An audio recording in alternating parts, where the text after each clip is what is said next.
What's going on, everybody? Welcome back to another episode of the Passive Tree podcast dedicated talking about life, Path of Exile 2, and everything in between. I'm your host, Blaze, and tonight on episode 28, we are joined by a fellow ARPG content creator, streamer, and the best hair on Twitch. You know him, you love him. It's DM. Welcome on, and how are you doing, my friend?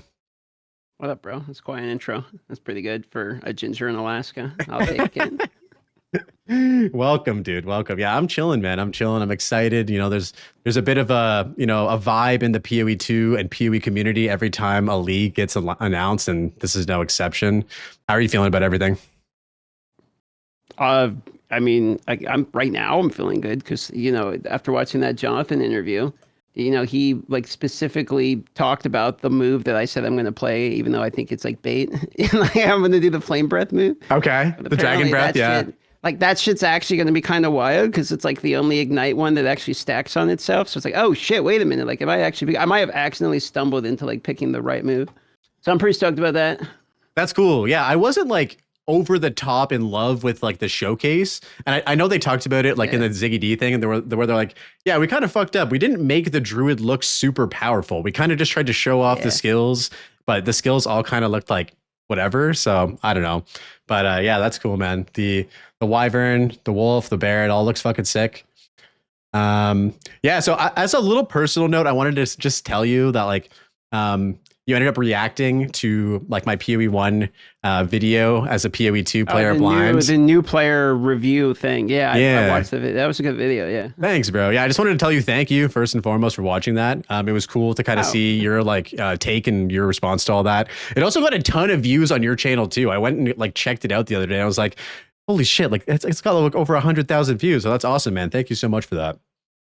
Oh yeah, I mean, you don't have to thank me, dude. I'm on the React Andy side of it. I have the easy job. You're the one who made the video. You know what I mean? Like, it was a good video, dude. It was a good video. I like that one a lot. I think that's actually like our first interaction, right? Because you like I think you sent me a Discord message about your comments or something cracking you up. I remember I had a laugh about that or something like that, right? Yeah, it's funny. Like a lot of people thought that I would like lied to make that video, and I was like, guys, I could have just like made a video saying I played PoE 1 for the first time and not said I was blind, and done way better and probably enjoyed the game more. Like playing the game blind was the hook for the video, but it also kind of resulted in me not falling in love with the game that much because it's so hard to play blind. Yeah, it is. Yeah, and it's hard for sure. Someone told me that you actually played PoE 1 for the first time blind as well. Is that true? I mean, it is as much as I can. Like I had a chat of like 2,000 people saying they're watching me play for the first time. So like, it's not, I mean, how blind is it really? But like, yeah, no, the first time I ever played, I got to like level 30 or something, like way back in the day. And I spent like majority of that time literally like just buying microtransactions, so like outfitting my character like it's a digital fucking doll. Like that's pretty much all I really did in it. And then it was like, this game's dog shit. Like I can't figure anything out. Like I'm done, and logged off and went and played RuneScape again. So like it didn't really hit home with me. And then obviously when I was playing D4 and everyone was like, well, you like D4, you gotta play PoE. So I played PoE and I basically got converted from playing PoE. And then it was a blind experience, as in like I didn't play anyone's build guides. The only thing I knew about it was from like years ago that I didn't remember literally anyway. And then I did my own build, figured shit out as I went. I asked the chat if I had a question, but like I wasn't Googling anything or whatnot. I mean, you got people like saying they're spoiling shit nonstop and like talking about like, oh, this interaction would be good. Yeah. I think I ended up with like a build that's like 5 fucking uniques, and I did like an armor stacker with shield crush. I think my like at the end of it, by the time I was like mapping and like getting void stones and stuff, I was doing like 250k DPS. So like watching me kill Exarch is like the most painful thing in the world because I'm just sitting there like shield crush. Like I literally picked the shield crush move like from the start, and I never played anything. Like I just shield crushed all the way through for void stones. So it was a pretty funny experience, but it was Toe of the League too. So like I'm like actually getting shit on by like Toe of the minions. So that was fun. And like I didn't realize there was all these like mini games and stuff. And it's a long explanation. But I'm blind.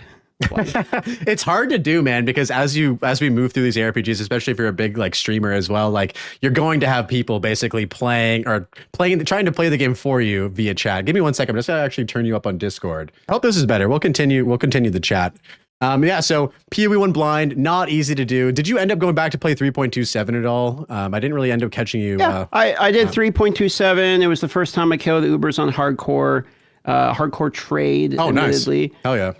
But I got 3 Ubers down. I think I got Uber Elder, Uber Shaper, and Cortex, and then I died on to Maven Slam. Oh no, but On that's a Voting for. legendary run though on hardcore. Like fucking It's pinnacle okay. bosses. It's not crazy or anything. It's I'll go back and try it again next league on SSF. This would have been the league on SSF because of the Breach Street, but Yeah. I wanted to play trade, so I played trade because I wanted to do bleed build, and it was fun. I mean, I played it. I won't say I went insane or anything, but I think I was like 97 or something like that by the time I died the Maven Slam. Nice. Yeah, I went back and actually played the game with like a build guide. I did Earthshatter Berserker, and I played hardcore SSF as well, and not trade SSF. And it was a good league for SSF. Like interacting with the Genesis tree, solving all those issues with that, and yeah, it was a good time, man. I'm excited to jump back in. And honestly, a lot of the comments that I got on that video, kind of to circle back, were like, you played the game wrong. You need to use external resources to enjoy Path of Exile. And like at the time, I was like, guys, like, you know, I want to see what the magic of this game is, discover it for this first time, all this shit. They were so fucking right, bro. They were so fucking right. People were so mad watching me play for the first time because like everyone's like, you gotta use this, you know, POB, you gotta use Awaken Trade. I used nothing. Like I raw dogged it and just like, you know, no setting, no filter, just as like I'm doing my own thing. And I'm like, I was getting mad at Chad. I'm like, I'm not gonna say, I'm trying to play this game, not like, you know, I play the EVE Online a lot. Like I'm not gonna do fucking spreadsheet simulator and like go and like do all this. Like I'm just trying to play the game. Let me just see what the game is. Like I don't want to download like 13 programs so then I can play the tutorial. It's like let me just play the fucking game. So people are like mauling out that I'm not like doing, you know, all of this shit. But it made it more like, you know, more like a real playthrough. I think I'm glad I did it that way until like I actually got into it, you know. For sure. But it is a unique experience with Path of Exile 1 where like, I don't know about you, but I never like study to play a video game. Like I just kind of go in there and play and figure it out. And hopefully the game teaches me enough so that I can just play it. Right. But with PoE 1, going back, it was like I watched I'm Exile run the whole campaign in like 3 hours or whatever, 2 hours, and studied that, and then studied his build guide and studied like league mechanics and shit like that. And then I got to a point where I was like, okay, I can actually play this game now. And it actually made it so much better. Right. So it's very unique in terms of that stuff. Yeah, I mean, it's one of those games you can do that for sure. I wouldn't say that's my go-to way of playing the game. Like normally I try a game, if I get into it, then I'll get really into it. And like, you know, multi-box and all this shit. Normally I'm an MMO, Andy. It's more than anything. But, you know, until then, I'm just like, I'll try something out, play pretty casually. And if I like it, then I, you know, lose 5 years to it, wake up later, and I'm, you know, in my 30s. Hey man, that sounds like my life as well, bro. Let's talk about your early history in gaming. So when did you start gaming, bro? And what were you playing on when you started? I mean, when I popped out my mom, pretty much like it was pretty much immediate. Like my earliest memory of video games, I think I was 5, and my brother runs into, you know, our bedroom. We had bunk beds, and I'm like sleeping, and he's like, "Dad just got the green gun." And like at the moment, I knew exactly what that meant because my dad was playing a game by a now defunct company called Interplay, called Descent. And so he had been playing, going through the levels, and that means he got the number 4 plasma cannon on Descent. So I ran out there and watched him, you know, play with that. And we're all sitting there, you know, next to him as he's playing the game. My dad was really into gaming back in the day. It's not anymore, but he was really into gaming back in the day. And then my next earliest memory, maybe I was 6 or I don't know, something like. I know I was younger than 7 because we moved at this point. This was like an old, like, shitty apartment in the middle of like a horrible area, and my dad was playing Super Metroid. And so I'd like hide behind the couch because the game was scary, and he was like fighting like Mother Brain. I'd like peek up behind the couch like, oh, like how's it going? Yeah.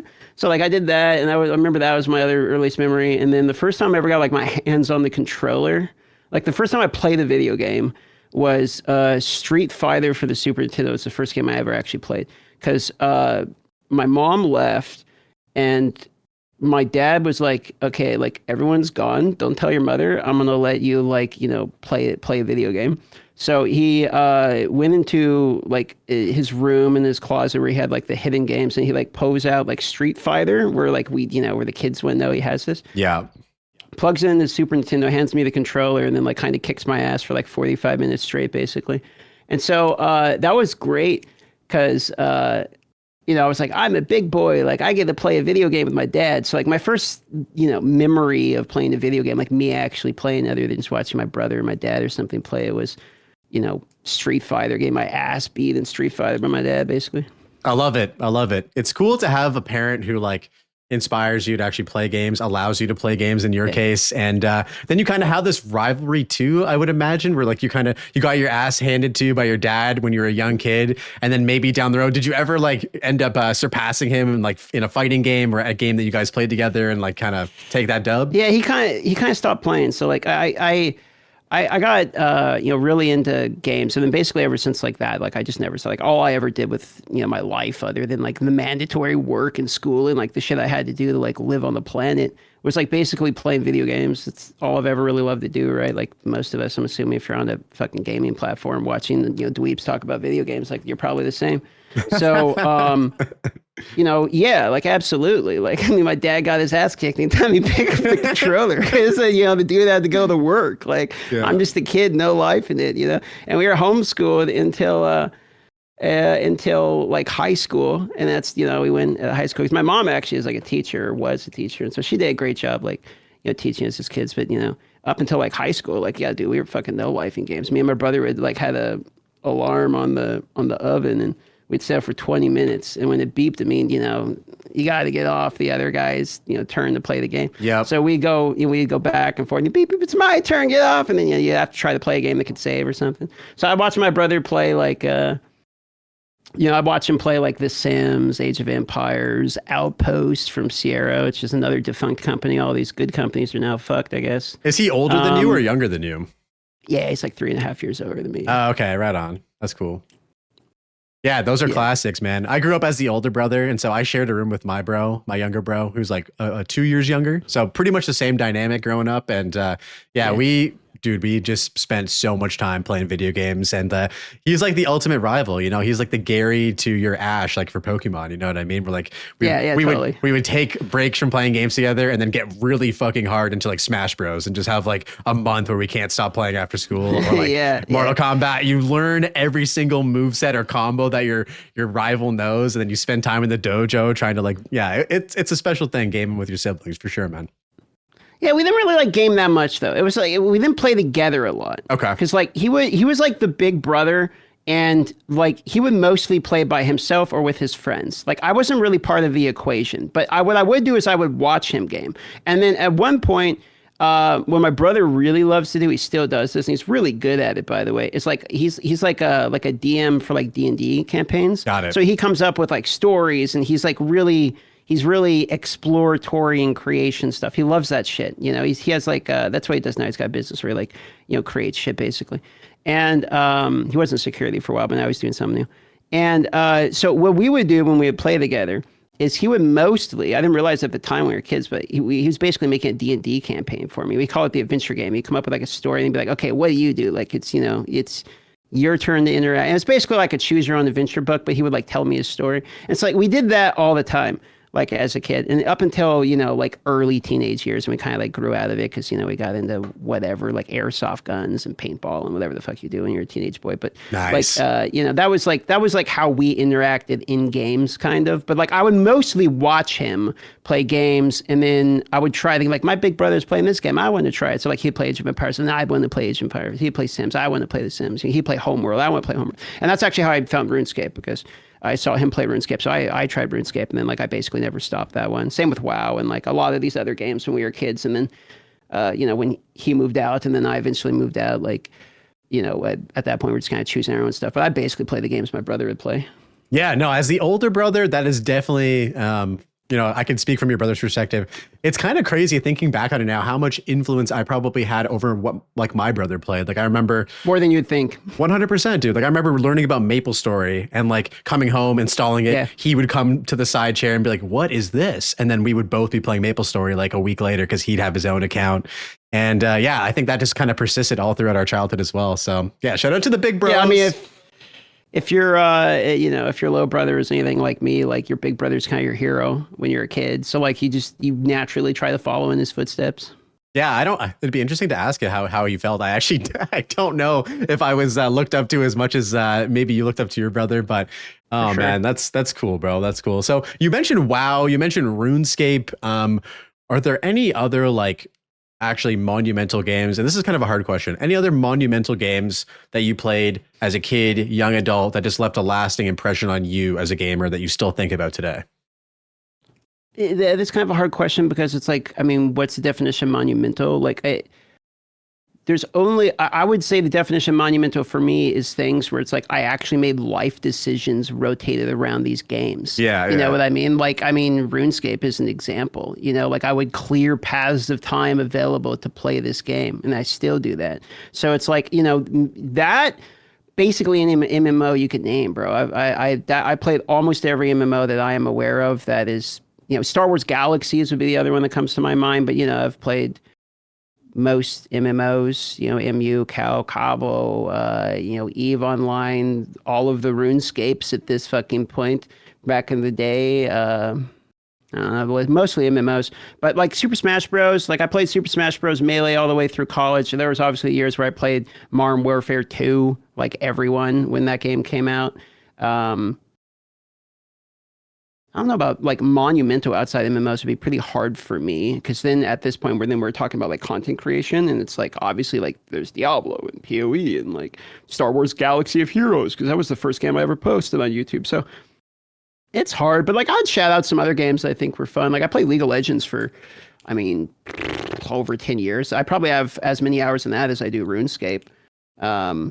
Played that with my roommate like all of the time. I play a lot of Minecraft with my roommate and stuff too. Like there's a lot of games I have probably too many hours in that like I just kind of like fell off and don't really play those as much anymore. But pretty much any game you can name, man. Yeah, I feel like everybody has their own sort of definition of monumental. For me, it's always been just like the games that you kind of look back on and you're like, damn, like I would still play that today. Like for me, like one of the games that like really left a lasting impression was Half-Life. Like I remember playing Half-Life for the first time and being so fucking scared. Like going through, and I was probably like under 10 years old at the time, but going through the Resonance Cascade event, not knowing what was happening, like experiencing it all through the eyes of Gordon Freeman, and then having to shoot these aliens in the face, and these scientists are asking me for help. Like that, playing that game, I would go back and play it again immediately right now today. Like that was a monumental game for me. I mean, I would play it, but I'm completely blind to it, and you spoiled the entire game for me. So no, that's just the beginning, bro. Oh well, I'll just skip that one. Go play it. If you haven't played Half-Life, you gotta play Half-Life. Damn, that's I gotta play that one.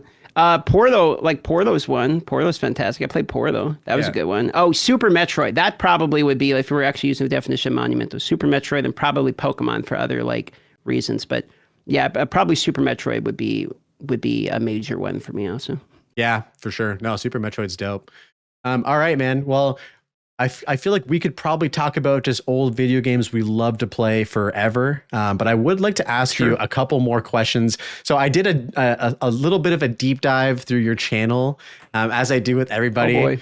So you got two channels. You got the DM Diablo 4 channel. 3. Okay, I didn't even know there was a third one.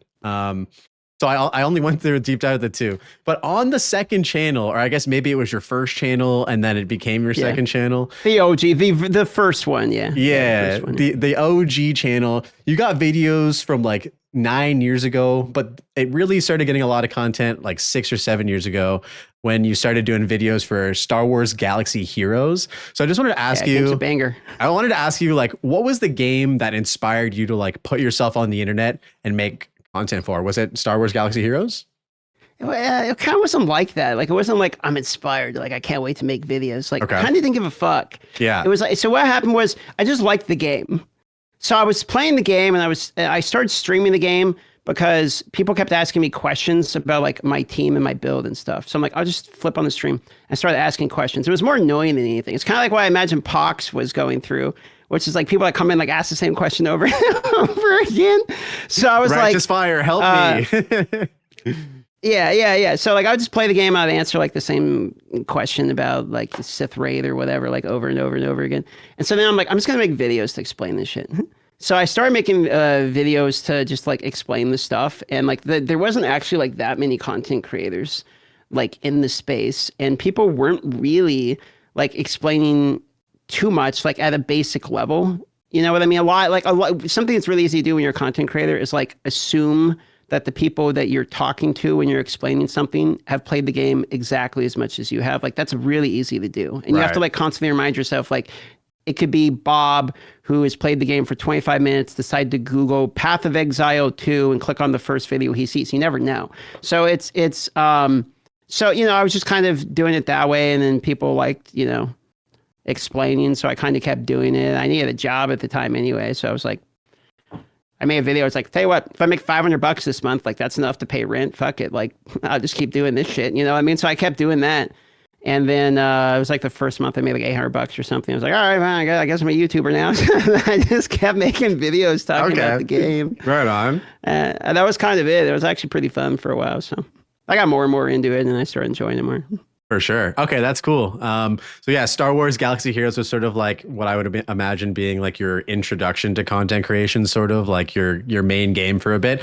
How did that progress into like ARPG content? And did you also make any content for like RuneScape, WoW, or any of the other games that you were into? No, because like they didn't really need content. Like, I mean, how many WoW and, you know, RuneScape? Well, I guess like way back in the day, actually, when I was like, you know, a wee lad, I think I made like 2, you know, RuneScape PK videos with like dubstep music in the background, like overly edited with Windows Movie Maker, and like the blue background screen with like the white text at the end. It's like, thanks for watching. Or whatever. Like, I'm sure I made like, you know, I made like a couple of those for sure. Yeah. But like, you know, actual YouTube content, not really, dude. Like, I mean, I just kind of started with that game, and it was kind of a constant flow, like all the way through. So, wait, where did you want me to go with this question? I lost my train of thought. Just basically, how did it sort of end up transitioning into like ARPGs? Because that's like basically your prime focus now for the most part. I mean, you play a lot of games, but how you go from a Star Wars phone game to like Path of Exile. Yeah. It's quite a gap, right? Yeah. Well, I'm like, so first and foremost, I was always a PC guy. Like, that's like, I'm always on PC. Like, the Star Wars Galaxy of Heroes game was actually like my first phone game, to give you an idea. So I started making like videos on this for the reason I've already explained. And then what happened was, when I started making the Star Wars videos, one of the like bigger YouTubers in that area, his name was Mobile Gamer 365, right? Name's Trevor, one of the best people I've ever met. Okay? Shout out to the phenomenal person. When I went to TwitchCon Las Vegas, like he has like a separate part of his house there or whatever. I stayed there and, you know, met him and his wife and all that. Now they're going to have a kid. So congratulations to them. But no, I love Trevor. But he was like, he was sort of like my YouTube mentor in a way. Cause I didn't know what to do on YouTube. I was just like hit record, drag and drop, zero editing, nothing. I didn't even know how to put ads in the video. You know what I mean? Like, I don't know anything. So he like taught me some real basics. You know what I mean? Like how to actually click yes, I want to monetize my channel button, you know, how to make sure you actually like have an, you know, audio processing. Like like the Adobe now, all I do is I drag my stuff in there and then like just edit out like the bad, you know, audio files. Maybe I'll do a zoom in the intro. And then I just do the thing Trevor taught me. I click on my voice line. I click dialogue processing for podcast filter and then I upload. I mean, I still do the same thing Trevor taught me, dude. So shout out to him for sure. But anyway, the point is that he did an ad read for a game called Raid Shadow Legends in one of his Star Wars videos. I've heard of that game before. Yeah. I was like, like I'm, you know, I'll download it. So I downloaded the game, and it was just dopamine simulators, basically all it is. And then, you know, it was kind of the same like team mechanics and stuff, and you could like build a team and then fight bosses and whatnot. Kind of like this. You know, it's all turn-based. Gosh of shit. And so I was like, well, you know, I'll play this one. So I played that, I started making videos on it, and it was the same type of situation. Like, there wasn't really too many people playing that game. So, you know, people liked my videos, and I was mostly just fucking around, opening shit, and, you know, the occasional guide or something. So that was all pretty, you know, basic stuff. Some rap videos and just memes and shit. You know, I mean, it's just, you know, the standard YouTube bullshit. And so I was playing that, and then I got really annoyed at Raid because basically the company is kind of like fucks with you a lot in the game, and I got really annoying. So I quit the game for a while and started playing like all these other games. Like I played like Genshin, I played like I don't say the one Guardian Tales was kind of fun. I just started like downloading the random app game, and I would do like a How Bad Is It series, which is like I'll download an overly advertised mobile game like, you know, Star Trek Fleet Command or whatever, and then I'll just see how bad is it. You know, I did one of those for a while. And then Diablo Immortal is coming out. So I'm like, okay, well, like, I mean, this is like a big name game. It's another phone game. I'll try that one. I did that. I made a new channel on it. People actually watched that and like liked the content on it. So I kept going with that. And then Diablo 4 comes out. Well, I'm already like covering Diablo. So why don't I cover the other Diablo games? So then I made Diablo 4 videos because I went from Diablo to Diablo, and now I'm actually on the PC. So by then I was getting like kind of annoyed playing fucking phone games literally anyway, because like I'll play these phone games or whatever, make YouTube videos, and yeah, they're fun enough and all that. But then it's like, then I'll, go play on my PC for the rest of the day when I'm done. So I was like, well, okay, well, now I can play PC games. And I was thrilled to be able to do that. You know what I mean? And then I never really played too many ARPGs, and the game was fun enough, and I was enjoying it. I actually think it was pretty enjoyable game to play to get into the RPG space. I think D4 is like pretty good to like get you into ARPGs. Now I played D3 before. Don't get me wrong. I played that when I was working at Best Buy, and I was there on release day, and everyone comes flying in to buy the fucking white box with like the USB stick or whatever. I bought that. I remember that day, dude. I bought that as well. Yeah. Yeah. You know exactly what I'm talking about, and then I would like, hear my bosses call out at work, and I would like, look, and there he is on fucking, playing Diablo on Battle.net or whatnot. So like, we all played that at work and whatnot. But yeah, I was super casual, didn't really give a fuck about it. Never really got too far, just kind of like chilled, watch Crip, do the D3 Diablo kill and all that. So then, D4 came out, and I played a little bit, but like just super casually. So then I kind of got into D4, and then I played D4, and obviously everyone's saying you got to try PoE. Have you heard of PoE if you play D4? And I was like, well, I mean, I kind of heard of it, but not really. So then I played PoE and fell in love with that game and kind of got PoE pilled. And it's like, well, I mean, when you really get into ARPGs, like the end game of ARPGs is you end up in PoE. Like that's basically what happens. You either stay in Diablo 2 until you die, or you end up in PoE if you put in enough hours. Like there's not really another result. And so it's okay. Well, here I am in PoE. Now PoE 2 comes, and now here I am in PoE 2. I love that. It's just, I love it. Yeah. That's just the train keeps on going from one to another. Here you go. I guess all roads lead to you end up in PoE, because all the other games expire eventually, and then you end up in this fucking black hole of hours. Dude, I love it. It's kind of crazy though that like mobile games led you to the greatness that is PoE. Like you wouldn't really expect that arc to really happen. And as much as Diablo Immortal gets clowned on for being like pay to win, like slop or whatever, like it ended up leading you to like one of the best ARPGs, if not the best ARPG that's ever been made. So kind of a W for Diablo Immortal, you know what I mean? I mean, my take on Diablo Immortal has always remained the same. Like since I was covering it, and now it's the same thing. It is a good game that is ruined by pay to win. It's actually, in my opinion, a better designed game than Diablo 4. Like it's actually really fun to play. The combat rating system is atrocious, but that's only in there in order to sell shit, basically. If they did outside of that, the PvP system, the PvE system, the guilds, the raid, it's actually a fun game. Like it's one of the better mobile games you can play, period. And it's even fun enough to play on PC. Like they made a good game, and then they thought, let's make a good game and then just fucking ruin it. Like let's just put the resonance system in there that just ruins an otherwise basically really well created game. Yeah, it's just unfortunate. If it released without like the egregious microtransactions that just have like such a bad stigma, especially within Western gaming sphere, like it probably would have been like relatively successful, despite the whole like, do you guys not have phones incident at BlizzCon? You know what I mean? It just, yeah. Well, I mean, like all Blizzard products, it was successful. There's no relative about it. It was successful. The only difference is like, the perception of hardcore ARPG enjoyers are not going to like it because, it stands for what you're adamantly against. Fair enough. But like, D4 was massively successful. Immortal was massively successful. Like that's the reality of it from a financial point of view. So when they look at their bottom line and they say, this game made us a fucking $1 billion, that's just a W for them. They don't, I mean, who cares? A bunch of people crying on Reddit. They don't give a fuck. They just made $1 billion. No, you're absolutely right. I feel like using the word successful was my mistake. I shouldn't have said that. It definitely was successful. Oh, no, you're good. Oh my goodness gracious. $1 billion. I mean, they achieved everything they wanted to and more with that, right? It's insane. Absolutely. Yeah. Do you ever like, I gotta ask this before we move on. Do you ever like go back and play any more mobile games nowadays? Or are you kind of strictly on the PC grind? Yeah. I mean, there's like, I've never been a huge hater of these.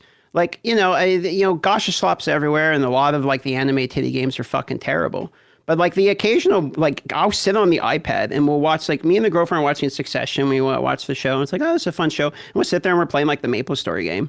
Like, it's fun to like lay in bed on your iPod and like, you're not taking these serious is the difference. Like a lot of people don't get this concept.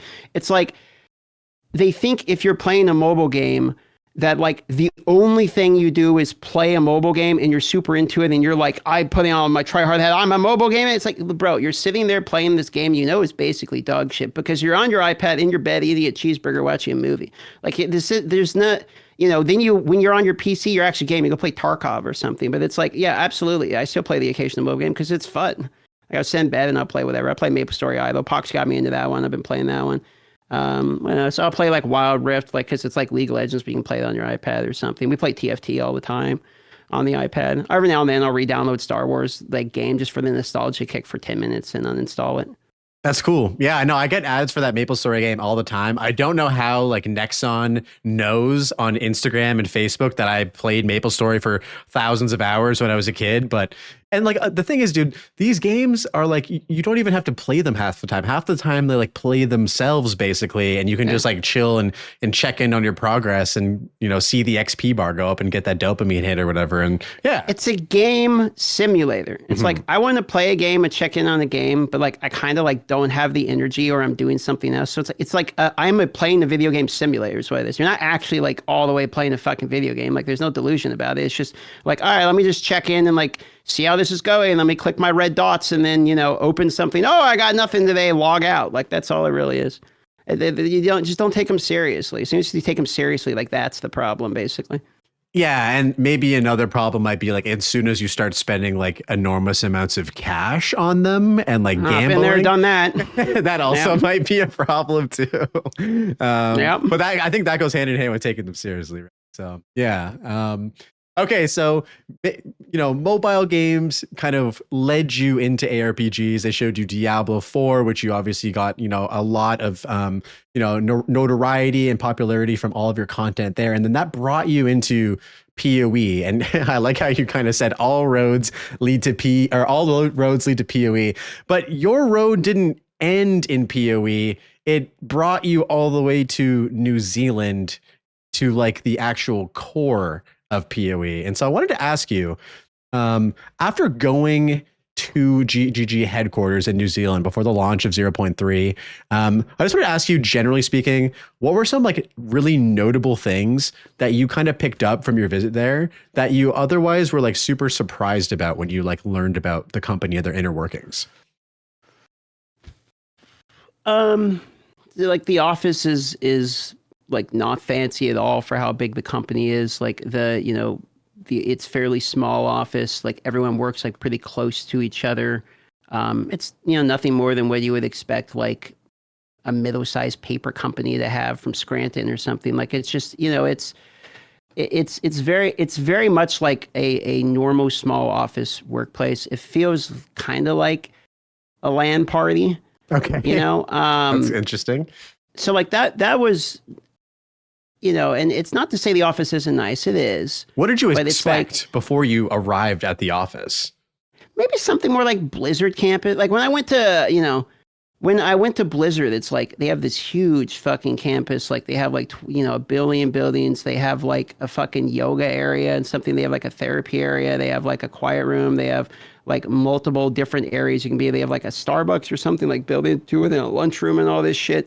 They got a gate just to get into the place.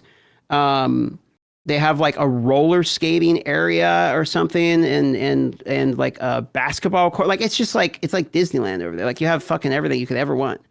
And there's a million buildings and all that. And I it's not that I know that's the norm. I know Blizzard's one of the biggest gaming companies of all time. Like I get that. Yeah. It's just, the whiplash is significant. Okay. So I feel like the bar was set obviously super high when you visited, one of the biggest gaming companies like in the world. And then you go to GGG and you're like, I don't want to put words in your mouth, but you're kind of like, oh, like this is it. Like this is who are cooking like one of the best games like right now, one of the best ARPGs right now. Well, because you realize the real value of the company isn't all the things they surround themselves with, but it's the people. Like that's basically what you realize when you're there. Okay, I see. And so speaking of people, you did a bunch of like interviews. I love the interviews, by the way. So thank you for those. Those were awesome. They kind of like filled the content void, especially right before 0.3 when there was like nothing going on. So those were awesome. Were there any major misconceptions about like GGG that you kind of hear about the company that people are just so wrong about that you wanted to like, would you like want to clear the air about for people? Misconceptions? I'd say that they don't test things or they don't play the game. Because they have like they say that I've heard people say there's no Q&A, but they have like an entire section devoted to Q&A. And when I was there, I think they had about a dozen people, like just actively, they were just there that day. They were like actively all testing. And when I walked over there, they're like testing the update, you know, all of them. And I talked to one of them for a little bit of time, just kind of yap with them and see the process. And like the people that are playing the game are excited about the game.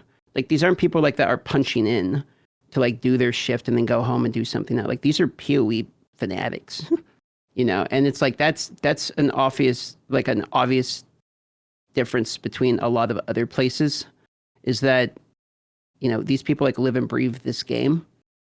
And also the point that like they aren't knowledgeable about their own game. Like I've seen this happen like a lot. And it's like, there's arguments to be made whether or not you agree with decisions that happen there, which is like fair. Okay. But like these people know the game they're making. And the concept that like, you know, the average guy who's in Twitch chat who has 50 hours this league knows more than the guys who are making the game is like wildly an incoherent point of belief. And it's like, I like, it's just not true, you know? And a lot of these guys choose to like not be forward facing people. You know, like I talked to one guy over there that was a balanced guy that was like very smart and he knew the answer to any question. And when you were asking about like, well, what about this? If you're going to do this, isn't going to affect this. And he would have an answer immediate and like be able to show you like examples of where that mechanically and mathematically would like be a problem. And so it's like a lot of times I'll think of something or think of a solution or like, well, why don't they do this? But then I think back to the moment when I was talking to him, he's like, well, we can't do that because, and then he'll like bring up like 18 different examples, like it will break this, it will break this, it will break this, this will become an OP build. Like you'll have a guy, like there's a guy there, at least one guy I know about that like he has the answer. And so it's like, maybe stuff slips through and maybe they miss shit and maybe stuff is unbalanced. And I would agree with all of that. But like the concept that they're just, you know, people working in the dark over there is bizarre to me. That's crazy. I didn't really realize if that was a big misconception. I feel like that definitely gets like said about certain other companies that develop games where, you know, they don't play their game, they don't know what's going on with their game and all that kind of stuff. But like I always thought, and maybe I'm just a bit more informed that like the people that work at GGG are like, they work there for a really long time and they really love the game and they play the game a fuck ton. Like they're actually like, you know, listening to Mark talk about how they promoted some Q&A people to like balancing. Like he was like, yo, these people are like top ranked, like hardcore players. Like they know what the fuck they're doing. You know what I mean? So that's cool. That's cool to set that straight even further here. Thank you, man. Yeah. I mean, it's definitely, well, you can definitely find that opinion. Just go read comments. It may not be like, you know, the most over 90% of people believe this type of opinion in which you go to the indie Twitch chat and the streamers out there saying it. But like, yeah, you'll be able to find these comments. Yeah, that's true. That's true. You definitely can. Was there any person that you talked to out of all the people that you spoke with that like really was your favorite conversation or person or just like had the best interaction with? You know, I don't want to like single one guy out. Okay. Because like it kind of feel bad. Yeah. So instead I'm going to say a team. Like shout out to the audio team over there. Okay. Like the audio team, I mean, look, okay. Jin, Damien, Dominic, Steven, like these are just all people I like talk to that immediately come to mind that like I've had good conversations with that are just like great people. You know, they're entertaining people alongside like being good at their job, you know, and Steven, the level designer, I did an interview with him, and I think he was a little nervous in the interview and all that, but the guy's smart. And it's like, he had examples, because what I did before I did any of the interviews was I talked to all of these people at least an hour, in which like before I go on camera, because it's like I wanted them to like know that like I then walk around the office with a camera and shit. It's like I don't want to be like that YouTuber who shows up and I'm like doing like a selfie and I have like a fucking light stick and I'm like, hey guys, like put the camera. Like I didn't want to be that guy. So it's like I wanted to just like meet the people and get the vibe. And then after I talked to him, I'd be like, would you be comfortable basically repeating this conversation like in front of the camera, like if you want to, type thing. And so Steven comes to mind because I don't think I did as good of a job pulling the interview out of him, but like he was brilliantly quick with like being able to explain problems he runs into with like level design and lessons he's learned from other game genres. Like when he was a kid, he started making like Quake levels and shit like that. And so he had a really interesting, like we had an interesting talk like leading up to the interview. And, I haven't talked to him or anything since I was in New Zealand, but like I'd shout out Steven. He had a really interesting like philosophy on level design that I liked a lot. So I'd shout him out. Damien from Art was fantastic. And then obviously the whole audio team, like the audio guys are so interesting because they're fucking hilarious, but they're good at their job. And obviously they put me in the game. So like I'm biased to Levin the boys, but like they're all such good friends to the point like they're in like a band together and shit. And they have like great music actually. Like their band's like actually quite good. So like, that, I don't know, like the whole, that's what I'm saying. I feel like a LAN party when I was there. Cause it's like, I could like all of these people. Like these are all enjoyable people just to be around outside of the fact they happen to be working on like my favorite game at the moment. So yeah, no, I had a lot of love for the office when I was down there. That's such a special moment. And it was sweet that you were able to like share that with like everybody. Like I remember watching that interview and listening to his name was Steven, right? The level designer.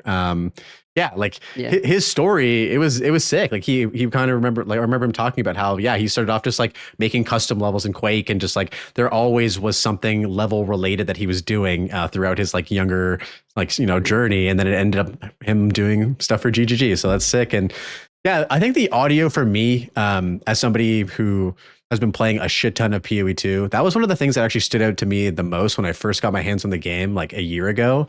Just listening to everything, the sound of the skills, like, the sound of an enemy breaking into chunks of ice. They just they hit the nail on the head with all the sound effects. We don't need to talk about the music. I could glaze the music all day, but like, dude. Yeah, I should shout out Camille because like Camille was the first person he immediately said yes to an interview. He let me in his office. Like he talked about stuff and just showed me his whole process. Like, shout out. I can't forget the GOAT. Of course. I thought that's who you were going to allure to at the very beginning when you said you didn't want to mention any names and you were like, all right, I'll just do the whole audio team. But like Camille, holy shit, man. He's not single-handedly, but he's made some incredible music. And it was cool to actually hear the stuff in PoE 1 and 3.27 that I never got to hear before, which is also fire as well. So yeah, they're cooking up some good shit over there, man. No, they're doing a fantastic job for sure. I feel like Camille does, like, I like that people properly give Camille his credit. You know what I mean? Like people do, you see it all the time. People always say Camille Giga Chad and stuff in the chat when you hear the music, and like he does get his praise, which is good. Any song from PoE 2 that like you really enjoy more? Yeah. On the flight over, it was 30 hours of travel, so like I had plenty of time. I listened to the entire OST, and the Ascension theme is my favorite theme in all of Path of Exile. It's the da na na. It's like the trial of suck my ass, as I alluded to it here. Yeah. It's that trial theme. It's repeating the Chaos Trial, etc. Like the Ascension theme, I think is the best in my opinion. That's cool. Yeah, I also just love the Sekima's music as well. I feel like it's hard to pick a favorite though, because every single piece of music that's in the game like captures the vibe that they're trying to go with so well. Like the Ziggurat encampment when like the flutes come on and like you hear the jungle sounds and shit like that. Like that song is such a vibe too, and like it just feels like you finally entered this like realm of peace, like the small little pocket of like peace in this game that's otherwise like so fucking crazy. Once you go into the jungle ruins and stuff like that. So Yeah, man, that's super cool. Camille is the GOAT as well, for sure. I want to jump back to a couple earlier questions, kind of more forward about like the zero point 0.4 stuff. So I just wanted to get your opinion Sure. about like the Endgame stuff that we kind of didn't get our hands on this league. And I wanted to ask you sort of more in depthly, like, what are your thoughts on, the current state of the Endgame? Were you looking forward to some bigger like, changes? And what would you like to see happen in the future for the Endgame for PoE 2? Yeah, I mean, I don't want to be the dead horse, but yeah, obviously, not having the in-game rework is disappointing. It was, stated multiple times this is an in-game rework. We didn't get the in-game rework. Would I loved an in-game rework? Obviously. In terms of what we got, the league mechanic is much more significant than I was thinking it was going to be. And the fact that Jonathan has mentioned that this is sort of more of what he wanted for like PoE 2 leagues is interesting, because the Abyssies, it's like, oh, that's more like a PoE 1 league. Like that's about PoE 1 league level. It sounds like they really want to raise the bar to what they consider a full league for PoE 2, which is, that's kind of the exciting part for me, because if that's, they're almost like expansions. You know what I mean? Like this is kind of what like the Vessel of Hatred level of like update was like with the Undercity and all of that, So it's like, if that is kind of true going into each one of these leagues, these are going to be pretty massive leagues going forward. Especially I'd be interested once 1.0 is out and they're done with the campaign, they have the base game and the rework's already done, and now they only are doing like league focus like that. They should be fairly significant. Yeah, no, I hear you, man. What was presented? I mean, it is pretty big. Like they've talked about it, how the Druid has just been such a pain in the butt to, develop for a lot of reasons. I think they talked about the animations being a problem for a while. And then, the temple looks pretty sweet. I do feel though, like it's just like, like after we get over sort of the novelty of configuring this like really cool temple, it's still the same mapping experience. And you play a lot. I play a lot as well. You know how the end game feels once you get to a certain point. They're just like, you're lost in this atlas. And I really do hope that maybe we could get a little bit of like quality of life in like a 0.4.1. Like even a search functionality on the atlas would go such a long way. Just being able to like zip around and find where you need to go. Maybe you need to go to a boss or a certain map. Like those are the types of things that like really got me excited for this patch. And it feels like it will be very much same old endgame wise until 0.5, when surely they will come out. Yeah, I mean, this league, you're basically going to be spending your time like in the temple mechanic for sure. I mean, that's going to be where you're going to be playing the game right now. Yeah. Unless you want to repeat your experience of 0.3, basically. Yeah, definitely. And I had a really great time in 0.3. 0.3 was like such a W of a league, man. Like with the sprinting, new campaign, more crafting, all that kind of stuff. Like you're an SSF player too. Like how did you feel just coming at a 0.3? Like were you feeling like, damn, this game is headed in the right direction, or? I feel like it was encouraging because the one before 0.3 is 0.2. Yeah. And 0.2 is not, the not the most encouraging thing if you're a real big PoE 2 fan. So as someone who's going to play every league, basically regardless of anything, it is my job after all. And plus I'm kind of a PoE 2 enjoyer at the moment. Like, not having everyone basically call you a fucking idiot for playing the game will be nice, because, 0. Like everyone basically hated 0.2, dude. Like it was mostly negative on Steam. Yeah. Like, these are crazy swings here. So like going into 0.3 and have it being well received and like, basically more or less without issue. I mean, obviously we had, performance problems related to the Abyss, and they had to rebalance some of the crafting and stuff. But like, asynchronous trade didn't have any major fucking exploits in which currency is getting duplicated everywhere. Like, I mean, a lot of stuff could have gone wrong and it didn't. So, I would say that 0.3 being a W is mostly the word I would use, encouraging, because I really wasn't looking forward to having, a major negative outcry by everyone twice in a fucking row. Because, it's pretty miserable when, like, every single person's shitting on the game and you're, like, playing the game. Like, it can be pretty miserable. So, and I went from, as we talked earlier, I went from Diablo Immortal to Diablo 4. And Diablo Immortal was like the most controversial shit on game almost of all time. And then Diablo 4 comes out, and like basically that game got shit on again, right? Like I had the initial burst of positivity. Then when we all hit the end game, realized there's nothing there. Then the game like is like classically D4 bad, became a meme so much to the point now Quinn's got a tattoo of it. Okay, so then it's like all right. So I go Immortal to Diablo 4 and into PoE 2 when 0.2 happened, and I started to get like these like PTSD flashbacks. And I'm just like, I can't go back. Like, I can't do it again. Like, I can't do 3 games in a row of like trash sequel. Like, I can't do it where another game I play, all the people who played the other versions of the game I didn't play are now shitting on this as its legacy. Like, I can't do 3 of these. So like, yes, I was glad 0.3 was not a giant clusterfuck. And I don't know if this is going to be a hot take, but like, I don't even think 0.2 is that bad. Like, yes, the launch of it was bad for like the first week. The campaign experience was dog shit for a lot of people. Monsters had too much health, blah, blah, blah, blah. I played the whole league though. And like, after they patched a few things, they added a bunch of new unique items. They increased the drop rate of currency. Like, it just actually made the game feel so much better.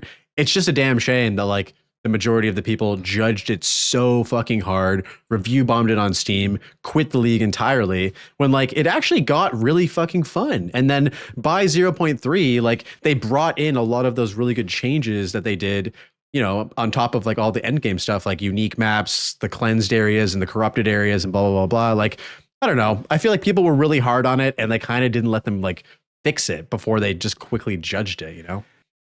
I mean, yeah, sure, you're right, but also like, okay, if no one had any of the complaints and they weren't basically getting completely shit on, like, would we really have gotten it? Because like all of the changes that happened were ones that were directly addressed to like overwhelming feedback. You could argue some of them are bugs, which they are. Like the whole like 400% HP thing on Minion, like that's just a fucking bug. Yeah, they admitted to that. But like, you know, cadence of mobs, like that whole thing, you know, the Zizaran interview, like currency drop rates, like a lot of these were like things that happened from them basically getting caught on fire for a faux league. And so it's like, do they deserve mostly negative on Steam? No. The game's not a mostly negative game. No, but like, would we have gotten, not. You know, like absolutely not. Like that's wild in my opinion. Yeah. But did the result of that become like they kind of fixed a lot of things? Yeah, they did. I mean, I think the urgency of the fixes came through in the message of, you know, how negatively they were getting shots from literally everywhere. Yeah, no, I hear what you're saying. I feel like, yeah, maybe those things wouldn't have happened as quickly, or maybe they wouldn't have happened at all if everything was fine, obviously. But yeah, no, it's interesting. They definitely redeemed themselves though with 0.3. I was like so happy with that league and it was so fun. And I'm excited to jump into 0.4 with everybody and see what they've been cooking, man. It's going to be a good one for sure. Yeah, I am also looking forward to 0.4. So we just have to make it like another 4 days here.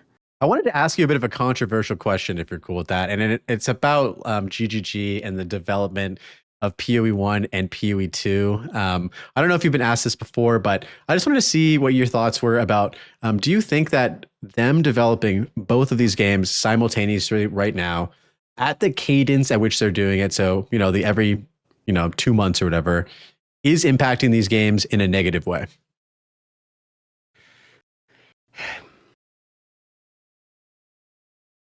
I think that developing both games at both times means that they aren't able to put their full attention to both games. Of course, that's the obvious answer. However, that being said, they are doing both games at a cadence and quality that is better than any other ARPG on the market. I don't want to be like, my lobster's too buttery. You know what I mean? Like it is there issues? Well, yeah, we've already seen that. Like King's March was like 11 months straight. Like Breach is like arguably like not that great. And, maybe they could use some more focus. I get it. But like, am I going to tell them, who's been developing the game for like 15 years before I even showed up, that I think I know their company better than them? Like, no, absolutely not. I don't know. Like the person who knows is probably them. So I don't really have like a they should do this take on it, because I think I'd have to be like horribly self-involved to think I actually know the answer to this question. And the other part is like, PoE 1 is better than any other ARPG on the market. PoE 2 is better than any other ARPG on the market other than PoE 1, and that's only because it's still cooking. So it's like, I don't really... I don't really have like an answer in which I'm going to be like, I don't think GGG is doing the way I would do it, because I think that would make me a fucking moron to say that. Yeah, that's totally fair. No, I don't think it's necessarily the answer would be like, what do you think they should do? I don't think any of us have the answer as to like how to run their company. But yeah, it was more so about like, you hear things as you're in the PoE and PoE2 community about like, the quality of leagues and the way that things used to be. And I'm a very new person in this, in this ecosystem. So I don't have the, the knowledge about how grinding gear games used to be even with Chris Wilson at the head of it. You know what I mean? So you hear things from people about how like, oh, PoE1 used to be like this. Now PoE2's here. Leagues may be feeling subpar or whatever. So I just wanted to hear sort of what your thoughts were, maybe as someone who's played the game for longer than I have as well. Those are my thoughts. Yeah, and I love your answer, man. It's a good one. Okay, so do you have any like super hot takes about either game right now? Like, do you have anything that kind of you get flack for from your community for like, I don't know, like for me, my personal hot take, and I saw actually this might not be as hot of a take because I saw a bunch of people spamming this in the Jonathan interview, is I think the Roa is fucking dog shit. And I think that they should just take Roa out of the game. I don't like it. It's clunky. It's ugly. It looks weird. And yeah, I thought that was a hot take, but then I saw a ton of people wanting it either removed or nerfed. So maybe a lot of people agree. What are you thinking about your hot take? Yeah, I'm pretty close to the delete Roa camp also. Like I think Roa is like fundamentally kind of an OP thing. I guess they believe they're going to balance around spirit costs. I think they literally just nerfed it like a few hours ago or something, but that's what I've heard. So yeah, I mean, my hot take is like, I think infusions are a mistake. I think infusions, they added infusions as like a last minute thing in order to like give sorcerers something, right? And so it's like sorcerers obviously need something. Let's give them infusions. The problem with infusions is twofold. One of which I don't want to play, and I'll speak for myself. I don't want to play this little Pac-Man game of running around gobbling up like the orbs in order to power myself up. Not a fan, okay? The other part of it is like, because infusions exist, it gives them the mental process of like, oh, we need to buff sorceress. What if we make the infusion stronger? Like it gives them something else to look on. It's like, I don't want to buff this portion of it. If there's a problem with the skill, there's a fundamental problem with the skill. Maybe the infusions can add some utility or something. I really don't want the solution to be like a bad skill, to be like, hey, let's like increase the part of it that's already the most annoying part. Like, I don't want to put more emphasis on the wrong syllable here, which is the infusion part of it. Like I think that that's just a mistake fundamentally to be on the board. Okay. I also really don't like the solution of like, hey, let's, I know infusions have this problem where we have to gobble it up. So what we're going to do is, the solution to this is to add passive nodes in which we can, click the passive nodes to be able to pick them up closer. It's like people are spending years to get a couple passive points back. You think I'm going to like click these nodes to pick it up so I don't have to move 3 inches over? Like, no, like, I'm just not going to play the build. If it requires me to run around picking up this shit, I'm not going to play it. And it's why would I do that? And then meanwhile, here we are like, okay, the sorceress has to pick up these little fucking things in order to do something. And then, if you're not that, well, you're just a blood mate's life stacking anyway. Well, fuck them. I'm not even going to worry about the infusion. I'm going to do a billion damage because of something else entirely. And then meanwhile, you're getting blasted past by the Roa going 500,000 miles an hour, and you're like the guy like cleaning up the trash alongside the highway, picking things up, and then there goes like, oh, there goes Porsche 911 down the road, 100 miles an hour. It's like we're playing a different game, and so like my hot take is infusions are a mistake, and like put the focus on entirely the wrong thing. It's funny because Mark like kind of announced infusions during the he did announce infusions because he was playing Sorceress. He was playing Stormweaver or whatever in 0.2, testing out like what is the worst class. I think Sorceress was in a bad spot in, I don't know, 0.2 maybe, I'm not sure. And he said that infusions was sort of like the solution to make this class more interesting. And I think like in theory, it is cool that you can empower your abilities from remnants of previous abilities to make them even more powerful. The execution, though, as you mentioned, like with having to invest your like precious passive points into being able to pick those up better instead of like damage or defense or movement speed or whatever the other like very important stats are, it kind of just kills any incentive to kill the build in an otherwise like cool sounding tech. You know what I mean? Yeah, I don't know. It's weird. My question is like pretty much this simple. Why do I have to pick them up? Like what part of it makes sense? I'm a sorceress and I can blast a nova, pull a meteor out of the sky. But that little fucking thing right there I have to walk up to. Where explain to me how that makes sense. Yeah. I mean, dude, logically it doesn't make sense. Make it make sense, guys. I don't get it either. But even with the changes to it's like even with the changes to infusions right now, it's like the fundamental problem still exists. There has to be a different solution. Like, I don't know, maybe they solve it with a unique item or something where you instantly pick up all infusions that are created within a certain like radius. I have no idea, but yeah, it seems. I don't have to pick up my power charges. Oh God, charges! Like they just appear. Yeah, like it doesn't. I don't understand why why is there a mini game associated with it? It's completely unnecessary. Entirely. What do you think about the endurance charge cost for totems and just like charges in general versus like looking through them as a PoE1 lens where they actually like give you buffs and give you sort of bonuses as you have them? What are your thoughts? I'm more mid on it. I find it annoying, but like also. I did read Neversink's write up on it, and I think he makes a point, which was like the space of having to like do the builder spender thing does give it some design space to be able to make them more powerful than just spamming the totems. I get the argument. They're probably builds I'm not going to play. Like I don't think like builder spender style builds are builds that I fundamentally am going to enjoy. I just ran it about infusion for like 10 minutes, so like these are probably not designed for me. Yeah. Okay. I do tip my Shrek cap to the understanding that like maybe they're trying to do something different with it. So like, well, maybe it's not the way I'll go with it. Like I'm not gonna mauled about it. Like I understand. I will have to use some power charges in the build I am going to play. I'll deal with it. And I do sometimes enjoy mini games evolve around solving thing when it's gear related. Like, so this is a gear related solution with like, I guess, Hate Forge, we can maybe solve it with that. Like there's going to be ways to solve the power and frenzy and endurance charges and all that outside of like, let me just go, here I am, my wyvern with my picnic net basket, and I'm going to like gobble up some corpses. Like there will be other ways to solve it. So maybe I'll enjoy the mini game of that. Well, it remains to be seen. But like for the most part, I'm normally not a, builder, spender, enjoyer. But I'm more mid on that when I am infusions.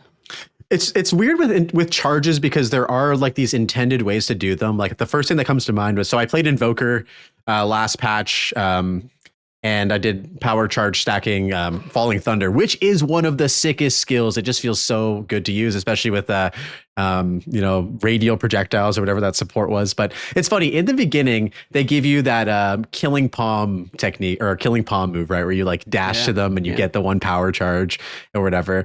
And it feels like you just don't even want to engage with it because it's so monotonous to just do that. And it like the payoff for it it takes so long to generate them. And I kind of feel like that's how the Wyvern's going to go with this, like, chomping on the heads and getting things. But there are things like, combat frenzy and all those different things that kind of automate charge generation for you. And that's kind of when those builds really come online. So it just kind of feels weird that like, I don't know, there are these things that are like very monotonous for charges, but then there's also things that just make them basically like the builder part of the builder spender is just done for you. And that's cool. And I like that. Yeah. Well, it remains to be seen for me, but normally, I lean on the side of not enjoying having to spend charges to do something, but like, I'll maybe it's not so bad, but I'm willing to be convinced the other way. Yeah, I think there's definitely going to be some tech cooked up where like, the builder part will probably be automated for you, and then you can just spend everything and have crazy fire breath or whatever it is you're able to do with spending of the things. I wanted to ask you though, kind of on the topic of charges. So you play HC SSF primarily. Would you say that's like your primary league that you enjoy playing? It's probably the one I've spent more hours playing in PoE2. Though lately I've been doing a lot more like hardcore trade stuff and the occasional softcore trade if I'm trying to do a bit. But yeah, I would say like that feels like HCSSF feels like home typically. Yeah. Nice. Yeah, me too. I mean, I started playing HCSSF in 0.1. I got kind of fed up with like trade. I played for like 200, 250 hours. Um, and got really bored. I feel like trade kind of just helped me like trivialize the game way too quickly. And I wanted to play more of it, dude, because I love PoE 2 so much. So logged into hardcore SSF, haven't gone back even with the like addition to async trade in, both games. And one of my favorite parts about it was really like solving defenses. Like I feel like solving defenses as like a puzzle for your character is such an enjoyable part of like the character building experience. And I got to see that even more in 3.27, right? Because in like PoE 1, you have like stuff like Fortify, you got endurance charges that give you actual like bonuses, spell suppression, the list goes on in terms of defensive layers. I just wanted to ask you like kind of what your thoughts are about, the simpler defensive layer, like kind of angle that we have right now in PoE 2. And do you think that we are going to see future things like from PoE 1 kind of pull in defensive wise?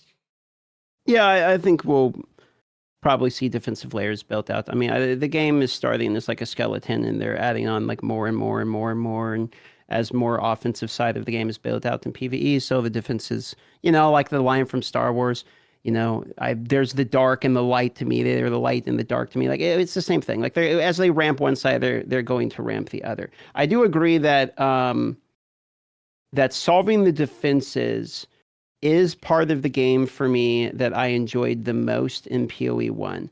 And it doesn't feel as relevant in PoE 2. A lot of that in the past has had to do with like the answer to everything is always just get more energy shield. So like that has been sort of, for multiple leagues now, the solution is have 20,000 ES and then just like forget the rest of the game exists. So, as that has become more in the line, and as we're seeing changes to armor, and as blocks been changed, etc., like it is starting to feel a little bit more like a mini game of defense solving, and I always do very much enjoy that. I don't think I would expect we don't ever see spell suppression brought into the game. I mean, deflection's the closest thing we have to it, and I doubt that we see like endurance charges get brought into the same position. But they are adding things similar, like the shaman has adaption. And adaption is, kind of, in a way, part of what endurance charges added, which is percentage of elemental damage, like less taken. So like there's a little bit of that. Yeah, I mean, I enjoy the mini game of it. I'm sure they're going to build it out, more. And yeah, there is parts of that game, missing right now in PoE 2 for sure. Definitely. There is an argument, and I kind of brought this up when I was on the Path to Exile podcast with the homies, Dead Rabbit, Miso Shu, Kaltarak, where, PoE 2, a part of its sort of allure is kind of a more digestible version of PoE 1. And when I brought up the fact that I wasn't happy with defenses, and I think they're boring right now, especially with the like leaning on energy shield as like the solution for most problems, there is the question that arises, like the more convoluted defensive layers get, the more like unapproachable it is like for players to actually understand these things. But I think generally speaking, like we need to have more stuff in there, man. Like, I don't know. I would love to see life on the tree in 0.4. What do you think, man? Are we going to see any of that? Or do you think that that's just not part of the vision for this game?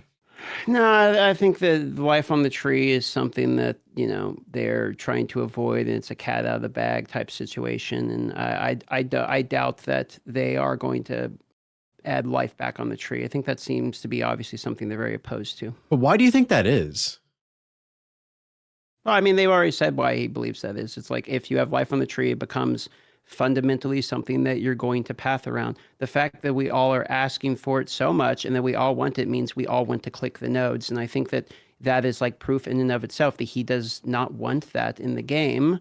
Like they are, opposed to, I'm going to click life nodes and I'm going to build around life nodes. And it's not like they're going to put all the life nodes in the same spot and just save us the trip. So like a lot of builds are going to path around and be that way. The heat map looks very similar right now. If you look at the heat map for passive skill tree, I think they don't like that and they're trying to avoid that. And like the fact that, if you look at ES builds, they're just clicking all the ES nodes. Like we kind of going to do the same thing in life. So the argument could be like, is should we just be able to click all the nodes? Should the nodes be there for all of them, or should they be there in kind of none of them? And you shouldn't just be like clicking like a bunch of nodes. It's kind of an ES problem because like that is the defensive layer, is those nodes. So I get the argument as to why he doesn't want everyone to build around life nodes. Like, I get it. I feel like we could have life in other ways get buffed. They do have to be kind of careful, because the reality is, if you build a well-built Titan or something and you have 10,000 life, you are fucking tanky and you're not going to die. Like, there is, and I acknowledge as a warrior player, there's a certain amount of life. If you give us, we will become a problem. So I do understand they are being very careful with that, because it wouldn't take too much more to really you're pretty fucking tanky. And also there's a lot of like life stacking archetypes and stuff that as soon as we start adding a lot more life, there's other problems that comes out of this. So I'm not trying to argue against myself, because I would like life at some point, somewhere. Yeah. Just a bit more. I get the argument. I get the argument, is what I'm saying. Yeah, like they're very particular. There's like 3 different notables on the tree right now that give you like 3% increased max HP. And, anything that scales defenses, like global defenses, we saw that with the perfect essence for amulets, and, you get the reward and the interludes and stuff like that. None of that actually scales your health. So in this point in time, like PoE 2, defensively, health is not considered a defensive layer. It's considered just something completely separated. And I would personally love to see that kind of merge into it, and at least give us, if we're investing in global defenses, allow that to scale your HP. That might be enough to actually solve this HP issue. We don't need to have 30 different like wheels on the passive tree that are just HP wheels where everyone's just going to go there. But, even if you build a giga juiced warrior, you can get respectively like 4,000, maybe 5,000 HP if you really spec into it. Your max fizz hit is still dog shit compared to an ES build. Like, that's just how it is. Like, you look at any PoE 2 ninja of a person who is high level on HCSSF as a lich, their max fizz hit is like 30k because they have 20,000 energy shield. Whereas like, warrior, you could have max elemental hit of like 30k, but fizz hit, it's like 10. And that's just because the hit pool itself is just not scaling the way that energy shield does, which sucks. Yeah, I mean, they might tweak it a bit, and they might add something else for defensive layer against that. Maybe they're okay with it as it stands. I don't know. I do know, I don't think they can add life as like a global defense. Like, I think that would be like disaster immediately. There's too many like high percentage global defense nodes you could click. Even the new Pathfinder could stack you would have like 30k health or something, right? Like, I don't think they can add it as a tag of a defense, for sure. But in terms of like having other ways to deal with fizz taken as, they have kind of added that some ways, and it has been like kind of strong, notably. I mean, Katava was probably the most unkillable I've ever felt on the Katava release league. Yeah. 0.2, right? Yeah. So, I think they're kind of careful because, we all want it, but I do think that there is a real argument. As soon as we get all the defensive layers we want, like, the game is kind of solved, and then it's just I'm slowly killing mobs because it's PoE 2 and like nothing will ever kill me. It's that way already, but like more so from a DPS perspective. Like, you just take all the DPS and you just fucking kill everything. So now imagine you have that, but then also like even if you were AFK, like, you're not gonna die. You know what I mean? Like, sure. it could become D4 pretty quickly. So I think they're just being very careful about that. No, I hear you, and I agree. And like, at the end of the day, kind of to circle back to what we talked about earlier, it's like we don't know what they're cooking. Like, we don't know where HP fits in the grand scheme of the defensive puzzle. We don't know what other defensive layers they're going to bring in that kind of may like substitute for a lack of investment in HP on the tree. And so, yeah, we just don't know. It could be fixed. It could stay an issue for a little bit longer. We'll see, but I'm confident that defenses are going to be a lot more interesting going forward, and I'm excited to cook on that, man. Sure, yeah. 0.4 will be very interesting to see with the passive tree what comes, for sure. Yeah, definitely. I wanted to check in with you. We're like an hour 15. I don't want to take up too much of your time today. I also don't know how much time you have available. So how are you doing, and how are you feeling? Okay, you're doing good. We're doing good, bud. Keep it going. All right, man. Well, I'm having a good time. Go through your list. I'm having a good time. I appreciate you taking the time to come chat with me today before the patch, bro. I have a couple more like PoE related questions, and then like a couple more closing questions. Actually, there's a question that I really wanted to ask you that it was a follow up to the GGG office visit.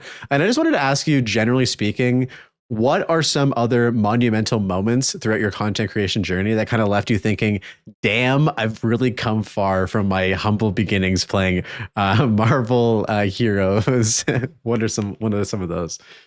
Uh, I mean, getting the YouTube plaque was like pretty emotional for me. That was pretty big. Like I always wanted one of those, like remember watching YouTubers and be like, "Oh, he's got the plaque. Like he's like a real YouTuber." You Yeah. know what I mean? Hmm. So like the plaque was pretty cool. Like I always kind of really wanted to do live stream and actually have a chat that goes fast. Yeah. So like, yeah, with people talking and shit. So like having like some days where like the chat's fast and you can read messages and everyone's like spammy emotes because it's funny something happened or something like that's all cool stuff, dude. Like yeah, there's milestones and there's achievements and there's things that like, you know, that are cool.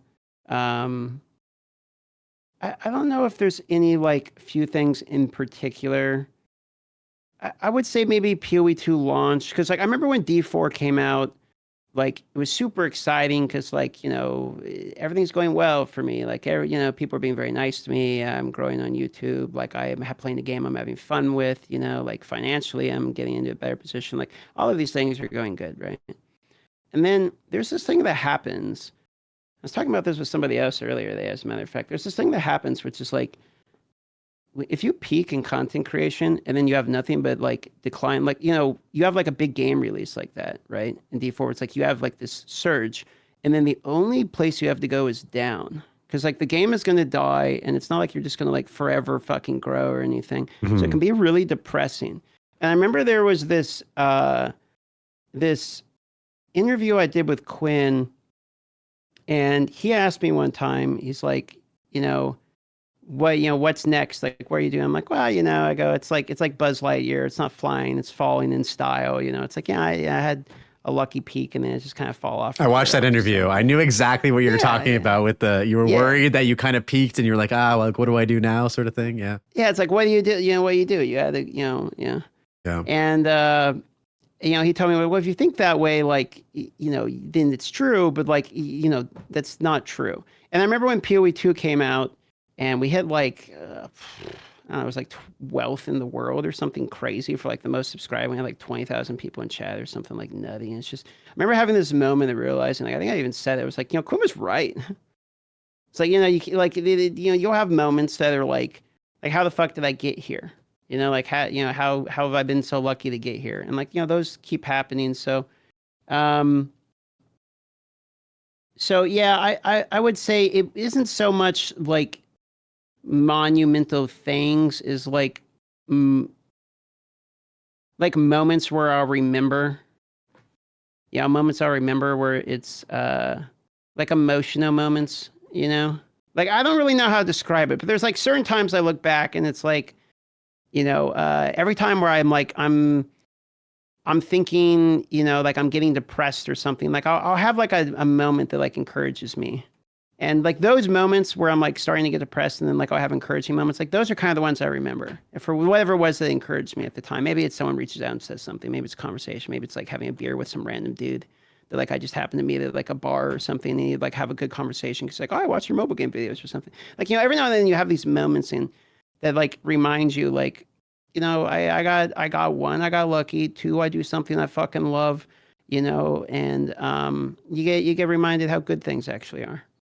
For sure. I love that. I love how like one of the first things you said that was like monumental for your journey was just like having chat move quickly. Like that's just such a Yeah, relatable yeah. thing, you know what I mean? Like I just started streaming in like February and I'm very new as a content creator. And so like even after you rated me today and like chat was like moving quickly and like followers are happening, it's like, whoa, like this is something that you're not used to. And It's it fun. it It's is fun. it is Yeah. fun, and Yeah. it kind of makes me feel like bad because I like to read as much chat as I can and like engage with my small community. So it's cool to hear that like that part of your journey. And yeah, man, like I feel like I was even there for the time for the PoE 2 launch, I believe, in your stream for a little bit, and like things were popping off. So I can definitely see how that was a monumental moment as well, especially after like the doubt, I guess, of after the D4 peak. And yeah, man, I'm sure things are just going to keep going, man, for sure. I mean, sure. Even if it doesn't, like, even if like even if it's like, okay, a year later and like I don't make anything else and I quit content creation or something, like it's still fun. It's like you gain the opportunity to like, be able to do it is like, it's just a good memory. It's a good time. And then, like, my family was always supportive and, I get to help people I care about. And, me and the girlfriend get to like literally play games together, like pretty much all day and stuff. Like, it's just, life's good sometimes. That's awesome. There's a lot of like, not to like go on a separate tangent, but like I don't call any people out in particular, but like I see these like this fucking like meta in which like content creators are going out and being and like trying to get sympathy from the viewers. Like what we do is hard and like, it's I should have just got a normal job, and these are like millionaires from playing video games. Okay. And it's like the most like out of touch brain dead take I've ever fucking heard. Cause it's like I don't understand. Like, I mean, there's times in which I feel like I work harder than like anything I've ever done before in my life. And I've had a lot of dog shit jobs. Okay. Me Like too. I've had like, I've had like I was in a call center. That job literally put me to like fucking suicidal. And I had to take like a mental health break and like live with my parents for like 6 months. Cause like I was like not going to fucking survive it. Okay. Like I worked retail. I've done like all it, I fucking sold cars off a used car life. I fucking hated that job and quit that job. Yeah. Like I've done like a dog shit jobs. Okay. And it's like, if you're trying to tell me, and as a content creator who does this for a living, that when you wake up in your $1 million house, stare out the window at your $1 million car, log in to play a video game and make another $1 million this year, that you wish you had never done it, you're a fucking idiot. Like that's what I think, and it's like yet these people go out there and say that. It's just completely clueless. Yeah, it's out of touch. It's almost delusional, and it makes you think like, I'm in the same boat as you, dude. Like I started working when I was 12. My parents were like, if you want to start buying shit, pay for your RuneScape membership or whatever, you need to go work as a camp counselor, junior camp counselor. Where, I worked at like McDonald's. I worked at like, all these different dog shit places, restaurants, as a server, cook, blah, blah, blah, blah. And those are the types of things that make you choose to do things that you love to do. Like I prioritize that myself. Like I'm an artist. I do murals. That's like my full-time job. I remember one day I was at my restaurant and I had the most fucking shit day at work. My coworkers were pissing me off. My manager's pissing me off. I wrote down my resignation on like a napkin and I was like, here you go. I'm done here. I'm just going to try and make a living doing art. And I never looked back, dude. And it makes you appreciate even when you have the bad days doing the shit you love, it's still better than the good days doing shit that you fucking hated. You know what I mean? 100%. Like, okay, do not tell me that you would have rather woken up in the morning at 3 hours before you have to be at work to make your coffee, to go scrape the ice off the window of your fucking car, to do an hour commute, to go into an office, to suck the dick of the boss that you fucking hate. Like, don't tell me that would have been easy. Like that is, easier than what we're doing. Like it's like, look, dude, like I don't know how you would, that is the take of someone who started the job at like 18. It's like, go work a normal job, then quit. Yeah. Then like fucking quit and let the next guy who's starving to do it in line take your spot. Like everyone wants to fucking do it. You're here grinding it right now.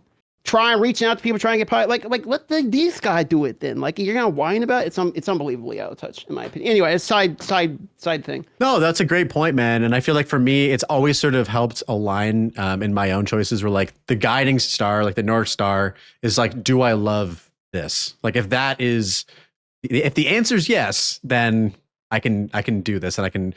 And it's easy to do it too. It's like playing PoE 2 or whatever game you love to play. There's no forcing me to do it. I want to log in. I want to play, and I'm very lucky as well, and very like fortunate that I can make money doing what I love to do. I know a lot of people out there struggle to even find what they love, man. Like sometimes you'll ask people, "Oh, like what do you love to do?" Because I get like a lot of people who talk to me when I paint murals. They'll be like, "Wow, like how did you do this? Like this is such a weird, crazy job. Like you're out here painting a mural on the side of his building or something." And that'll be my story. And I'll be, yeah, what do you like to do? And they're like, oh, I don't know, like drink with my friends, like on weekends. Like a lot of people just don't have the the passion or the hobby that they can, they love enough to even think about pursuing shit, So it is kind of That's lucky funny. too. You're the second Path of Exile content creator that paints murals on buildings for a living that I know. Wait, who's the first one? Oscrix, he lives in Alaska and he's a painter for a living. He's a phenomenal painter. What? No way. Okay, I got it. I did not know that. Right here. I commissioned this painting from him, right? How do I do this on the camera here? The turquoise and orange one, like the mountain. The well. Oh, okay. It's a well, and that's like me with it. You can't kind of see because it's like out of the focus and blurry, but like this is like a well and it's like underwater, and this is me in like a Sith robe with a lightsaber. Like basically, like he painted that. He's really good though. He does shit around town. And like he'll do the buildings and it's all like Alaskan shit and stuff. That's amazing. Damn, if I ever come to Alaska, me and him got a collab for sure, because that'd be sweet. I wish I had like not the green screen on right now so I could like show you some of my art that I have, but I'll send you my like stuff later if you want to check it out for sure. Yeah, so I wanted to ask you what as someone who started off like doing YouTube, was there any like video that you made when you like were just starting or as you kind of went and did your thing that like just popped the fuck off and you just didn't expect at all? Like for me, when I made that PoE1 video, I was messaging my friend after I made it and I got like some feedback and I was like, I will be surprised if this video gets 1,000 views. Like I'll be like, yay, I got 1,000 views on this video. Now it's at like 160K. What was something like that for you maybe that you experienced? Videos that popped off. I mean, I don't know what your definition of popped off is. Whatever made you feel like, wow, like I did not expect that to. Okay. Yeah. I'll tell you what. I'll tell you a story I've never told anyone. Okay.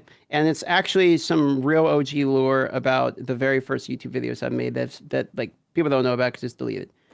But my channel used to be a completely different YouTube channel. Okay. I made like 10 videos in a row. I was in my early 20s. So this is like 12 years ago or something. And it was just like I was completely clueless how YouTube works. So I would just like turn on the camera and like talk into the mic. It's like a vlog. Like I'd just be like, here's what happened today at work. Like, do you have an internet persona? What's your internet persona? Does, as you get older, is gaming less fun? Like I just pick like a random topic and just talk. Okay. And they get like 500 views, 1,000 views, whatever. Whatever it is, like, the typical where like it caps out on YouTube's like, no, you're fucking dog shit. Like you're done. Like whatever that number is. Yeah. And randomly, this is really weird. The Mirror from like the UK or something. Like what? Like I guess they're like a big newspaper or some shit. Picked on one of my videos that I made a video talking about like depression. I used to suffer from a lot of depression, to be honest. I've gotten better over the years, but like it's been an ongoing battle for a lot of years. And just a lot of PTSD from shit. I really won't get into it for the sake of the podcast, but like I had some very real shit. Mm-hmm. So like I made a video talking about like, it can be a struggle to like choose to be happy if you're depressed. And this is probably not the one that maybe you've seen where, I did a depressed video a while back when I was covering Diablo, but like this is a different one. Like a long time ago, I was like, short hair, 20 years old or something. Oh, and it damn. wasn't really, it wasn't really anything other than me just like explaining that like, it is a problem. And I know other people have the problem, but like, I'm just going to choose to like try to enjoy life regardless and like deal with it. Like I choose to deal with it as opposed to not deal with it. That's just concept. A really short video, just kind of like for other people going through it. You make the decision if you're just going to deal with it too, or whatever, like fight through it, fight the power, whatever. And so for whatever reason, the Mirror from UK posted this video on their front page. And I panicked because I was like, I don't have like any interest in like a lot of people watching this video. Like this is this is just a video. Like I'm just explaining my thoughts. Maybe there's other people feel the same way. Maybe they're going through something similar and I wanted to share it. But they took it and wrote an article about it and like posted it to friends like an inspirational fucking thing. And I was just like getting too much, like it's just too much too quickly. So like I actually deleted everything, deleted the channel, scrubbed it all. Like, I don't have any interest in whatever this shit actually is. So like that would be the one that comes to mind. Cause it was like, I was just doing a vlog more for myself than anything. It was like a diary, I guess. But like, they just like randomly, this article was like, hey, yep, this is going on our front page. And I was like, yeah, don't want none of that smoke. So yeah, that would probably be the one that comes to my mind. That's crazy. And they never like reached out to it all being like, hey, we love your video. Can we like feature this on the front page? They're kind of just like, I'm taking this. No, they reached out and they were like, we really like your article. Can we do something with it? I said, sure. But I didn't realize that was going to be like, yeah, you know, write a fucking thing. I thought it was like they wanted to like tweet it out or they wanted to share it in the office or something. I didn't realize it was like, we want to like do this whole fucking thing. That's unreal. I read an email and I was just like, hey, we like your thing. Do you mind if we use? Yeah, whatever, bro. Yeah. I mean, that's the point of it. And then next thing you know. So yeah, no, that was probably the one that comes to mind, actually. That's crazy. It kind of sounds like though that like, despite you not thinking that it was for many people, maybe a lot of people like needed that video in their life and like it helped people. Unfortunately, there's a lot of people that need that video. I've ran into that a few times. Yeah. There's been a few times I've made videos like when I was struggling about stuff because for whatever reason I feel like sharing it, and it just like there's a lot of people that actually go through the same thing.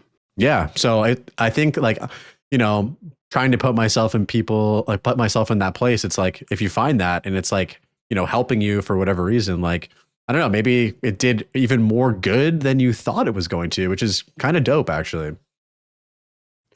Maybe. Yeah. I don't know. You know, I have met people in person that have seen, you know, I've done 1 or 2 of those videos in my career, you know, and I have met people who have been like, I watched that video and like it did help. Like I've met these people in person who've come up and said something sometimes. So like I know there are people that exist that like do actually need other people to talk about how they're doing in order to feel like it's okay to talk about. Like it's, you know, it's a guy too. Like you're kind of like, you know, you kind of get tired. You're not really allowed to have like emotions and like have a problem, like go to work, shut the fuck up, pay your bills, like love your kids and like never talk about how you're doing. But like, you know, there's, you know, dudes are human too. Like, you know, you got a load on your back sometimes too.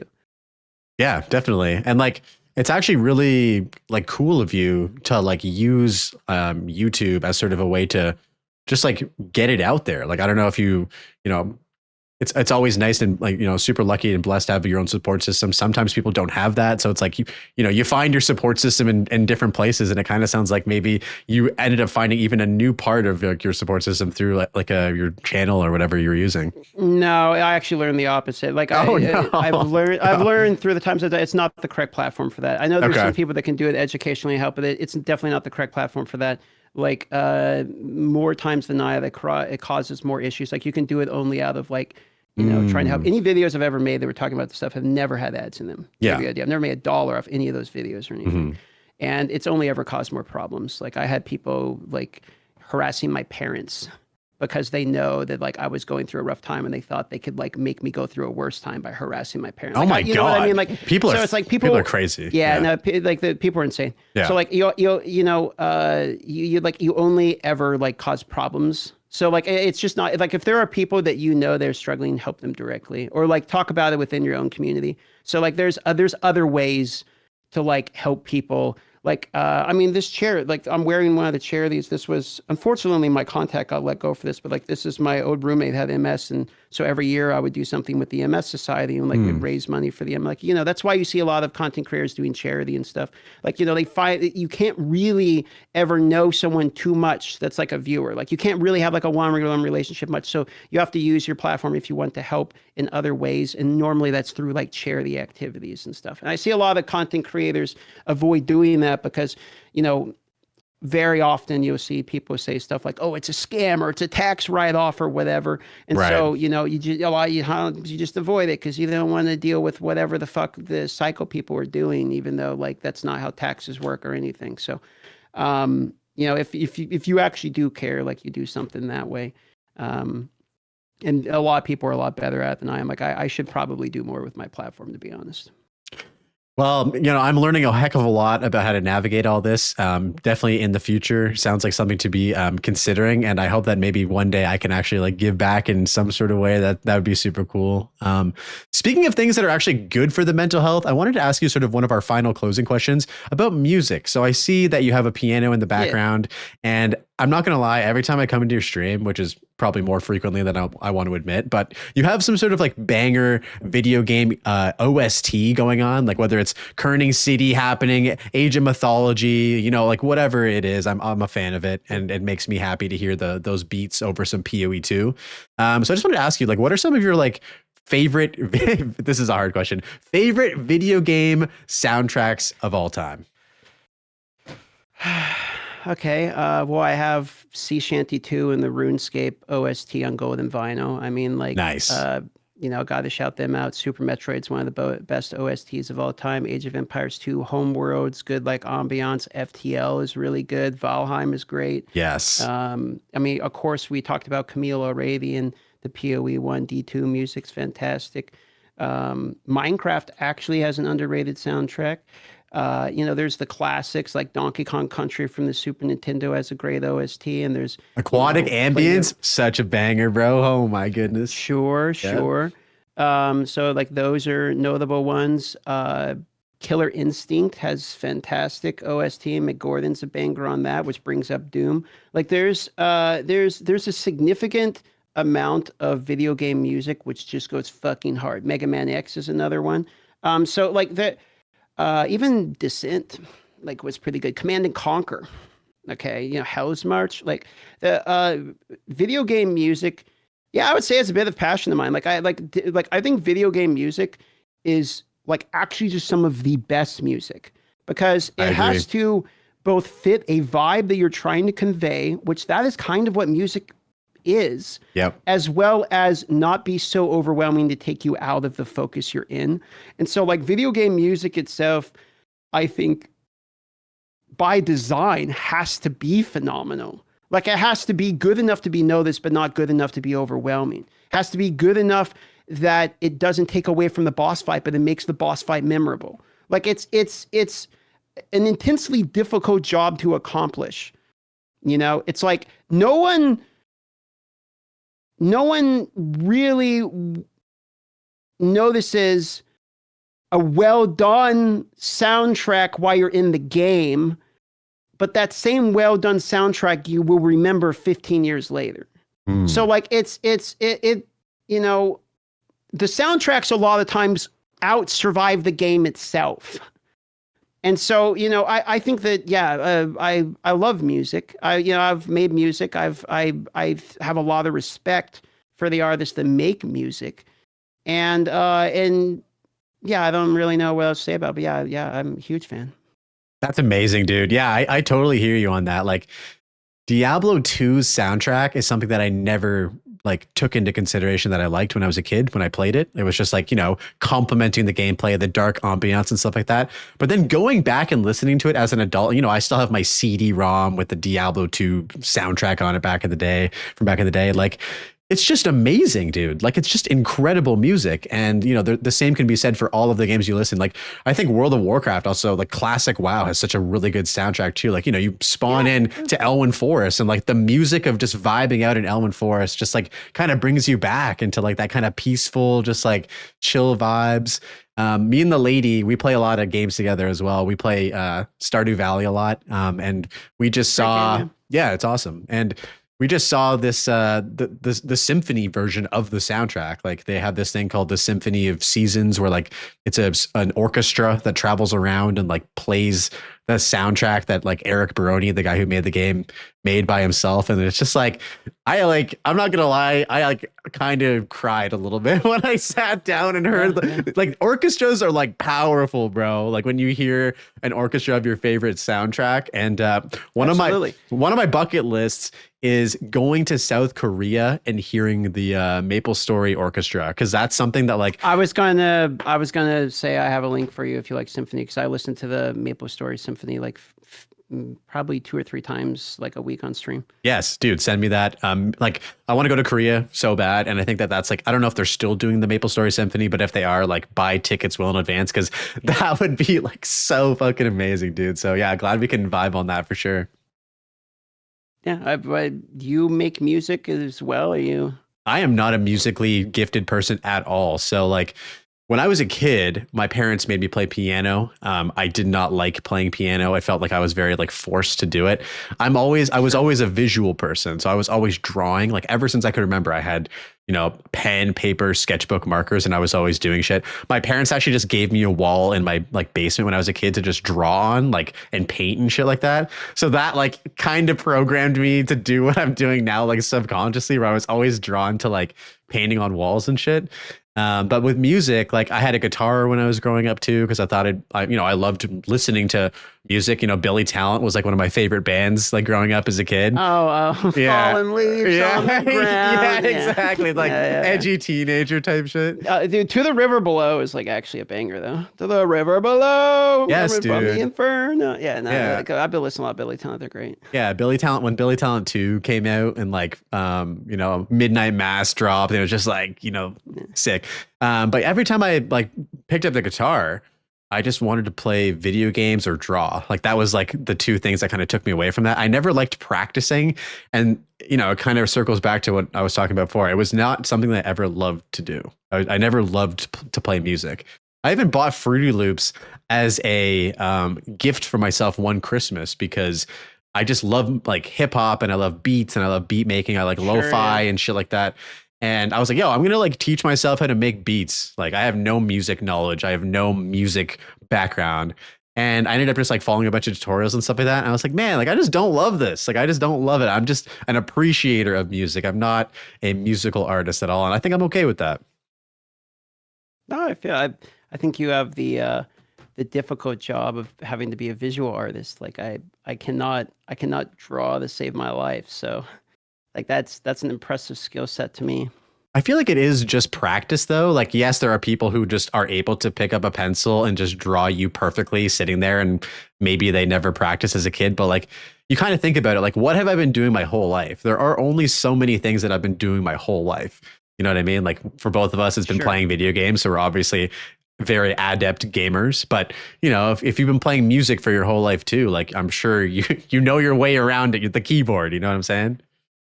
Yeah, fair enough. I agree with you. That it gets into one of my other hot takes, which is like I actually don't believe talent exists. I think it's a human-made concept. You know what I mean? Like you have people that like put the time and effort into doing something. You have people that don't, and then just say like, "Oh, this guy's talented" because they never wanted to bother doing it. So like, I understand what you're saying.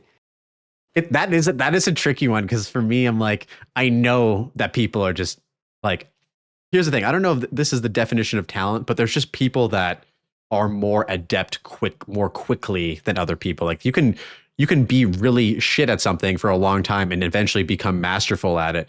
But there are just other people who are like, oh, I just get this. Like I just understand how this is. Yeah. I don't know if that's like talent or if that's just like RNG, like whatever it is. I think that. Yeah, no, like I mean, I agree with you. I mean, like there's like IQ exists. Mm-hmm. You know what I mean? Like I understand, like I get that. And there's people that are like wired to, they can do math quicker than people because they're savants or whatever. Like I understand that concept. I agree. I guess where I'm going at it with is like a lot of the times I see the point, which is like some guy's like really fucking good at something. It's like, oh, he's talented. It's like, no, he's got like 25,000 hours in playing the guitar. You know what I mean? Like that's true. Put the work in. Like, that's true. Like you could have done it too. Yeah. If you had spent 25,000 hours, but it's a lot easier to be like, instead of being like, well, I spent my life like eating burgers and watching TV. Instead, even though I wanted to play the guitar, I just never did. Like that's me. Like I can barely play fucking chords. I can play Sweet Home Alabama, and that's about it. I got 10 guitars and I can't play one goddamn one of them. So it's like that's my fault. You know what I mean? But it's a lot easier for me to be like, that guy, he's talented.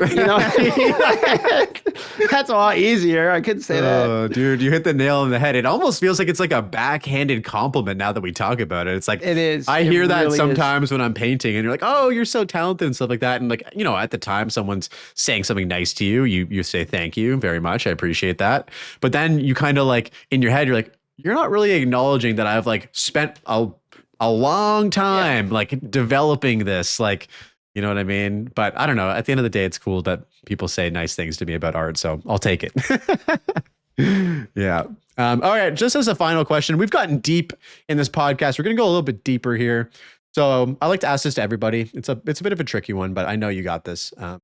But what do video games mean to you, and how have they impacted your life? Brother, like my whole life has been like video games started as a way to enjoy the world when I wasn't enjoying other things. And video games are ending with giving me the ability to enjoy the world when I'm not playing video games. It's come full circle. Like I started enjoying it with my family, and it meant family time. And it meant, watching my brother play a game and spending time with people. And I enjoyed the time shared. And then it became me enjoying video games, both because I liked video games, but also like I didn't like everything else. And then it became like I'm okay with everything else, and I get to like enjoy video games now because I legitimately just fucking love video games and spend my whole life playing them. And then it became like now I actually have a great job I love that gives me like freedom to take a day off whenever I want because, me and the girlfriend want to go for a walk and no other reason. Like video games, and the reason I'm saying this is not like I have a dope job, I'm a streamer. It's like you asked me like how's it changed my life, and streaming video games, watching my parents play video games. Like if my dad never picked up that Super Nintendo, like my life went in a different direction. You know what I mean? So it like video games have shaped everything about my life in a fundamental way from the beginning. And it might even, like, for someone who doesn't really understand that, it might almost sound depressing. Like, this fucking loser doesn't have a life. But it's kind of like video games kind of gave me life. Like, I mean, that's how it feels like to me. Like I have many, many, many amazing memories with people I love playing video games together. Time that may not have been otherwise spent. And so, yeah, I mean, it's I won't say it's everything because it sounds a little cheesy, but it's a lot of everything. It's a lot of what everything is.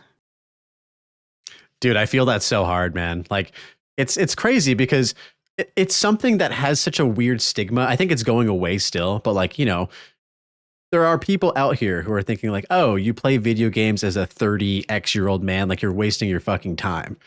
And they don't understand that, like, for me and for you as well, like we've been playing video games since we were like kids. Like it's a core part of our like of our identity, and it's also provided us with these like core memories. And I'll be playing video games till I'm on the deathbed, dude. Like I'll have my like Steam Deck 10 with like Path of Exile 5, and I'll just be like in there just talking on Discord or VR or whatever it is. Like I don't know, man. It's just it's a special art form. It's a very, very powerful art form.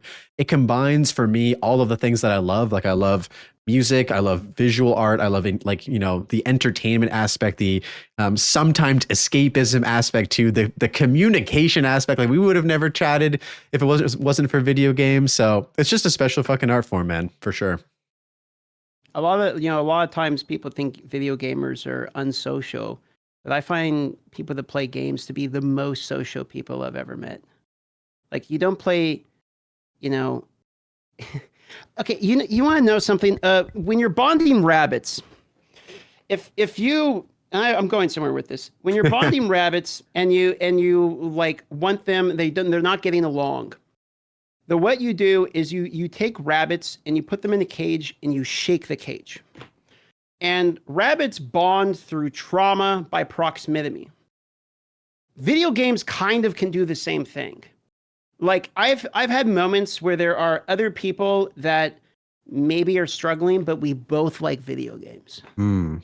And it's like that is a huge part of my life because like video games both got me through that, as well as, like I wouldn't have met my girlfriend who I love and I think is going to be forever without video games. And it's like, so it's like the concept of like this nerd video gamer who just wants to like remove themselves from all other people. It's like maybe you're trying to block out part of the world. I'll acknowledge that, but like you're not trying to block out the people. Games are some of the most social thing you can ever do. It's like, have we never heard of the fucking Olympics? Like these are games. Mhm. Because you're playing with a ball, my dude, doesn't make you cooler than the dude who's playing with a controller. So it's like, these are social events. And so I fundamentally reject the premise that like video gamers in and of themselves are unsocial nerds. You know what I mean? And so I'm a big fan. What can I say? For sure, man. I think that like labeling any group of people as specifically one thing just is inherently false. Like so many people play video games that it's impossible for all of us to be the same type of person. It just like mathematically makes no sense. It logically makes no sense. Like, I don't know. I've met so many different people throughout my like life of playing video games. I've been to people's weddings from people who I played video games with. Like I've met, people I've spent thousands of hours talking to on the internet in real life. And it's like, you've met them 100 times already. You know what I mean? It's like, and they're all different. They all have their own they all have their own past. They all have their own futures. They all have their own interests. And like, yeah, it is kind of ridiculous to say out loud that like all gamers are like antisocial, like weirdos. You know what I mean? Like there's antisocial weirdos in every facet of life, no matter where you go. And that's just, of course. And yeah, I think maybe that's it, Yeah. We're on the same page there. Yeah. All right, man, just a final question for the viewers who are looking to start out on their content creation journey or their streaming journey or both. What is something that you would advise them to help them get started or get moving on their journey making content? There's really only one thing that two things that actually really matter. Okay. The one is which you have to be able to accept failure. Most times I've seen a content creator burn out is they make 3 or 4 videos, they don't get immediate traction, and they just quit. The next part is consistency. I think Crip put it best when he was talking about like the moment that you're not there, you just give the person the ability to like do something else. And it's like if you take yourself out of the life, like, okay, if you have a viewer who's watching you and you're part of their life, not in a weird parasocial way, but they wake up, they have their coffee, they watch your video, and you decide to take like a 6-month break and you pull yourself out of their life because of your decision, you can't just like make the decision to force your way back in there. Like you made it. So consistency is a huge portion of it. I see people get surprised all the time in which it's like, they just stop doing it for 3 months.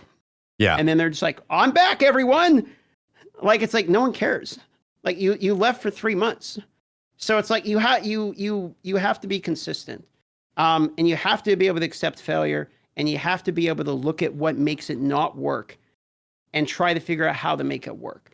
So when I was starting YouTube, I've been doing YouTube, like, I don't know how many years, but like 7, 8 years, something like that now. I would spend more time looking at the data from the video than actually making the video. Because the part that matters, you have to make a good video. But the part that matters the most is knowing what I'm learning from the video I put out. Because if you are only just deciding, hey world, I'm going to do exactly what I want all of the time, and I'm a special snowflake, and you're going to love me for me, and I refuse to change based upon the information that you're giving me, you're the problem. So like you have to look at the data, and you have to realize what it is. And for the love of God, if you want to be a content creator, stop spending all your hours on Twitch. This is a dog shit website. Like you have to go to a VOD platform. Like you're absolutely going to get nowhere by sitting on Twitch 24/7. You have to be like the burnt peanut. You have to be someone who is overwhelmingly entertaining. And by the way, this is his second attempt at being a live streamer. He was already one, didn't work for him. He reinvented himself entirely. Okay. So it's like, you cannot just sit here for hours, for 10-hour streams, playing League of Legends, solo queuing, and Platinum 4, and just wonder, where's your viewers?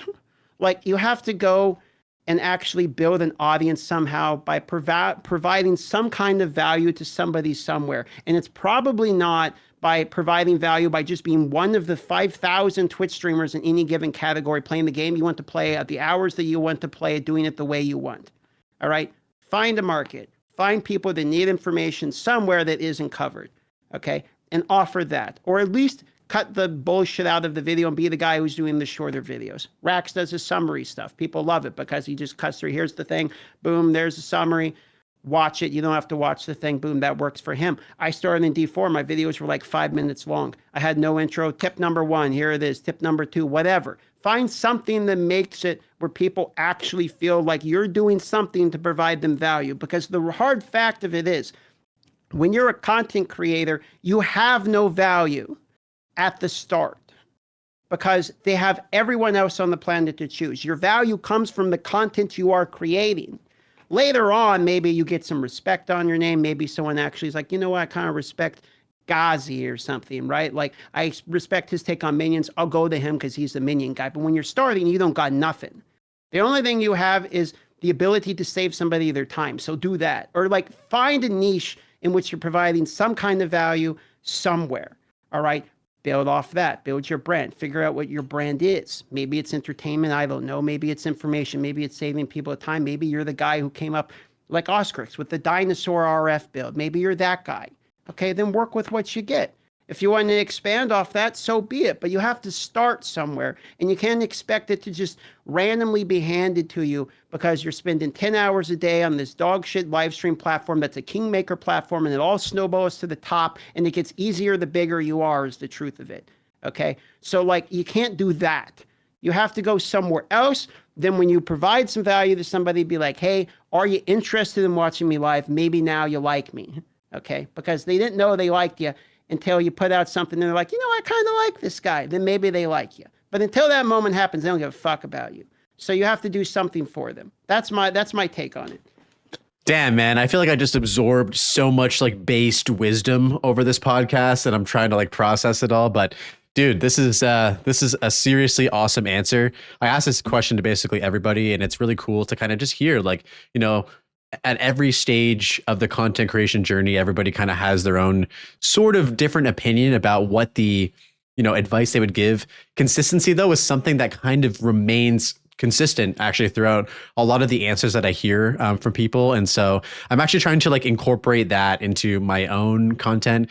I'm lucky and super like privileged to be able to have these conversations with people such as yourself and all the other amazing guests, because, you know, selfishly, I get to hear this advice that not only goes out to the world, but also goes to me. So thank you for sharing that, man. That was excellent. At this point in time, I just want to say thank you so much for coming on. It's been an absolute pleasure. I've been ashamedly looking forward to this for too long.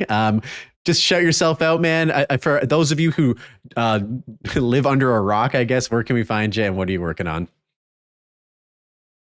I'm Darth Microtransaction. I'm easy to find because I have a long bullshit name. If you liked the interview, support the dude, watch his shit, come by his live stream, Blazeworks TV, you know, there you go. That's my shout out. I ain't got nothing, dude.